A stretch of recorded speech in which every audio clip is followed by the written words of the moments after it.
Hey, what is going on, guys? This is Echo with Eclipsed Oasis, and today I'm going to show you guys how to get a last Oasis server set up with Nitrado and how to get all the settings configured and generate a map and everything you need to know pretty much about a private server for last Oasis. So the first thing you want to do is go ahead and open up your internet browser and get to the front page of nitrado.com, or actually it's .net. And once you're here, you have to go to products and you can go to game server, and then you can go to order service right here on the left side. And of course, this is after you've set up an account, so make sure you have an account set up and stuff like that. So you go to order service and you go to game server right here, and then here you just select last Oasis. So as if you're going through, choose your game, and right here is where you can set up where you want the region of your server to be hosted from. So we typically host ours from Miami or New York because we do NA East for our servers. So you can select one of these. Let's go ahead and select, actually I think Miami is actually down right now. So, well, it's still on pre-order, I believe, until they get that figured out. Alright, so say I picked the NA East New York server. Here's where you can select your slot player count. So say you have just a small group of people. I think a minimum is 10 on this game, so you have to buy a minimum of 10 to host a server, I believe. But you can go up to 200, but 200 would just be insane to do right now because there's only one tile that you can have at a time, and that would just be a nightmare. So we typically host our servers at 100 for now, just like default in like official servers. So you could select your server player count right here. So once you have the slots and all that taken care of how many people you want in your server, you can go down here to hardware performance, and this is where you can upgrade your server, the hardware, in terms of like how much RAM you have and stuff like that. And this will pretty much just, like if your server is like lagging with how many people you have on it or anything like that, you can always come here and pay more a month and they'll put your server on a better hardware or something like that. So I typically keep ours at standard because it seems to be working fine and there's no need to pay more a month when your server is running fine. So once you're done with that, you can come down here and do advanced payments, and the more you pay in advance, the more of a discount you'll get. So say I wanted to rent the server for 3 days, it would cost $22 for a 100 slot server, which is pretty garbage, waste of money. And you could do 30 days for literally just 3 times that amount, 4 times that amount, and it's literally a ton of more time. And obviously the more you go up, the bigger discount you get. So we typically do ours 30 days at a time. So when you're done with that, you just continue. Obviously I'm not going to go ahead and order this server because we have the servers that we need already. So once you're done with that, you have your server set up. It'll take a few minutes to install. Alright, once you're done with that, you have your account all set up and you have your server installed. You go over here on the left side of the screen and click on My Services, and this is where you'll have access to the back end of your server that you just installed. So as you can see, we host 3 separate types of servers at the moment. We have a PvP Max Loot Mayhem, which is a great server for just people to practice building, or if they want to go in and just have constant PvP and not fear of losing everything. That's what that server's for. We have a Duo Trio Quad server 2x Loot, and that's for groups of smaller size. And then we have a PvE roleplay, and this server is actually the #1 server out of all the community servers right now, so that's pretty cool. So from here, you can also rename them. It was very hectic at first because it just showed like server 1, server 1, server 1, like just a stupid name. If you click this little down arrow right here, you can hit the comment button and you can literally rename it to whatever you want, which is nice because when you have multiple servers, this is really cancer to have to deal with. You have to remember the IP as opposed to just looking at the little comment you made. Alright, so say we just set up, let's say we just set up this server, the PvP Mayhem server. We got it all named to what we want. Now we can go ahead and click on this little gear button right here. It says Web Interface Login. So this will bring you to a different web browser through Nitrado. It'll hurry up and load. It'd be wonderful. Of course. Alright, sorry about that. We had a little bit of issues getting the webpage to load there for a minute. So I'm going to go ahead and do this one right here, our PvE roleplay server. So say we just set this server up, and now you want to go over here and go to the web interface, and then this will bring you to this page right here. once you're on this page, you won't have any of this right here. Actually, you might. I could be wrong. It could have this right here. I don't quite remember. But what you want to do is go down here to the you want to go to General. And then, so right here, you'll see User Identifier. This is where you have to link your Steam account to your server. And if you don't do this, you will not be able to host your server. Because at the moment, Nitredo, or not Nitredo, but Donkey Crew, the developers of Last Oasis, have it set up to where you have to have one Steam account per server that you host. So unless you have multiple Steam accounts with copies of the game, Last Oasis, you will not be able to host multiple servers. So for all 3 of our servers, we're having to have 3 Steam accounts with 3 games installed. And that's how you have to do it now. And this is your ID right here. I'm going to blur this out because obviously this is my ID. But this is the ID that you would use to post right here. You would have to copy paste. And to get it, you click on this link right here and it should take you right there. And then once you get that, you copy it and paste it in here and then hit Save Changes. Now once you have a Save Changes and your user identifier is in here, you should have access to this little button right here that says Web Interface. So what you want to do after you have your user identifier in here, you hit Web Interface. It'll bring you to yet again another website. The only difference being is this website is actually hosted through Last Oasis. So Nitredo has no power over this website and they cannot edit any of the settings in this like right here. It's all Last Oasis devs. So from here, you'll see your registration key again, and this is going to be blurred out, obviously. Right now, it's really early in the morning for us still, so it's not our peak time, but we still have 18 players in the server, which is pretty decent. And what you want to do now is you can go ahead and click on View for your server. I think right here, though, whenever you first create your server, it'll ask you to rename your server. So it'll say like Generate Realm or something like that. And what you want to do is type in the name of whatever you want your realm. I think that'll be the first page that pops up before you actually see this page right here. So just type in the name that you want your server, as in right here. Like this is what ours will show up on the server list. And then once you're done with that, it should load this page. And then you click on View. And then when you hit View, this is where you get access to all the back end of your server. So as you can see, we have our players menu right here. We have active players, our lifetime players. This is every unique player that has ever joined your server, which is pretty cool. We've had almost 1,000 people in just a little over 5 or 6 days, I believe. Not bad. This is the only servers that we can edit on the back end right now as of 5/29/20. So hopefully this gets changed and we have a ton more settings. But as you can see, we have our experience set to 1.0. Our foliage respawn is 2.0 and harvest quantity is 1.5. So the difference between all these settings is experience is obviously like how much you level up and how fast you level up. So say you put this on 5 times, and you knock down a tree, you're gonna get 5 times the experience you would as opposed to the default 1. And that just makes you level up quicker. The foliage respawn, it pretty much changes the amount of time that it takes for, say you cut down a tree and typically it would take say 10 minutes for it to respawn. Well, now we have it set on 2 times, which is 2.0, and it can go up to a maximum of 10. Max is 10 for as fast as you can do things. And say we have it set on 2.0, that means it's going to respawn twice as fast. So say instead of it respawning in 10 minutes, it would respawn in 5 minutes because you're doing it twice as fast. And then the harvest quantity, this is okay, so you cut down a tree and you get, let's say 20 wood per tree. Obviously I know that's not 100% accurate, but 20 wood per tree, and you have it set on 1.0. That would be default, 20 wood per tree. Now say you wanted to set it to 2 times that, you put it on 2.0, that would give you 40 wood per tree.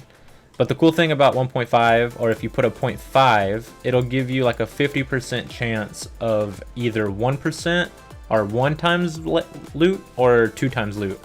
So if I have this right here at 1.5, and this is where we decided to do our PvE server because we just feel like it's very well balanced, it'll give you a 50% chance of finding or of getting 20 wood, or you have a 50% chance of getting 40 wood. So it's either or. So we feel like it's really well balanced 1.5. Okay, and then right here, hosting. These are all just unclickable buttons right now, but in the future, I'm hoping we can link multiple tiles together. At the moment, we can only do one Oasis at a time, and activation is manual. I'm assuming in the future we can maybe set up like a burn system and how often we want the tiles to burn and stuff like that. Oasis limit. This is like how many Oases you can generate at once, and these are the Oasis. So like each level that you play on is considered an Oasis, and you can only have 5 right now. And I've unfortunately done all 5 of mine how I thought I was gonna have it set up, and before I really realized how all this worked. And there's no way of deleting an Oasis right now. So I would recommend only starting off with what you need. Do not generate all 5 Oasis, or you'll be stuck like on how this specific server we hosted is set up, to where we cannot disable one of these and then activate the new Sleeping Giants map, which is number 2, which is the new hard map that has the roads and stuff like that. So we're kind of stuck until they add that feature on this server. So you obviously won't have this list right here after creating a new server. So you'll have a little button right here that says Generate Oasis or something along those lines. You want to click on that.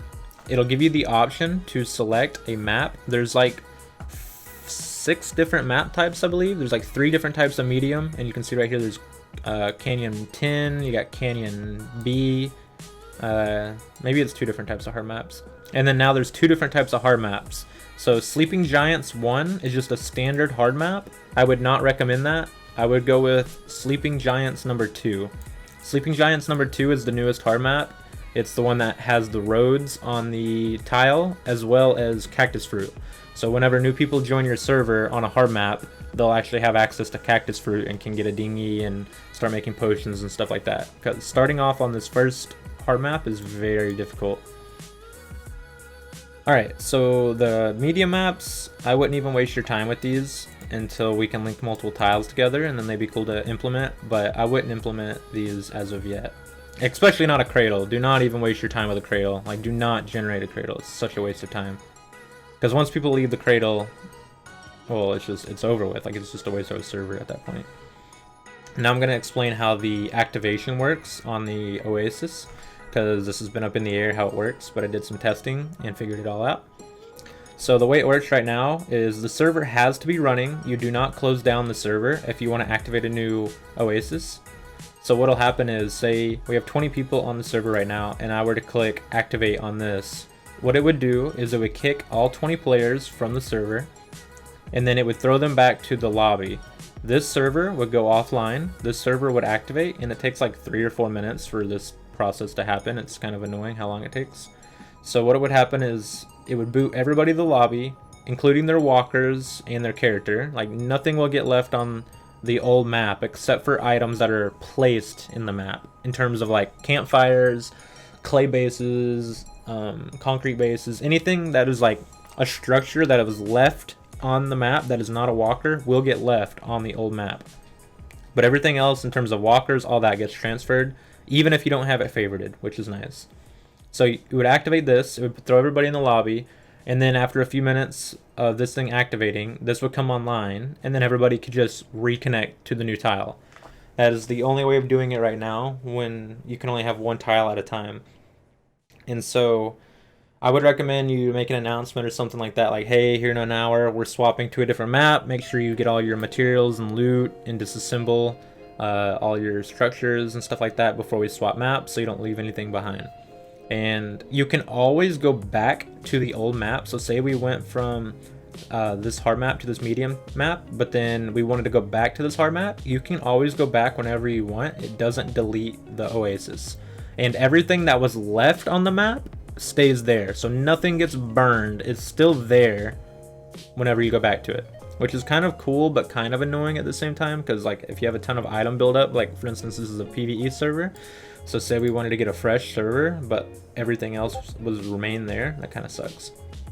So that's that. And then once you have it open, you can edit your Oasis. You can change the name of it if you want, or if you leave it blank, it'll generate like its own name. All right, so and also if you want to change the name of your server, you can also do that right here. And anytime it'll update live, you don't have to restart the server or anything crazy like that.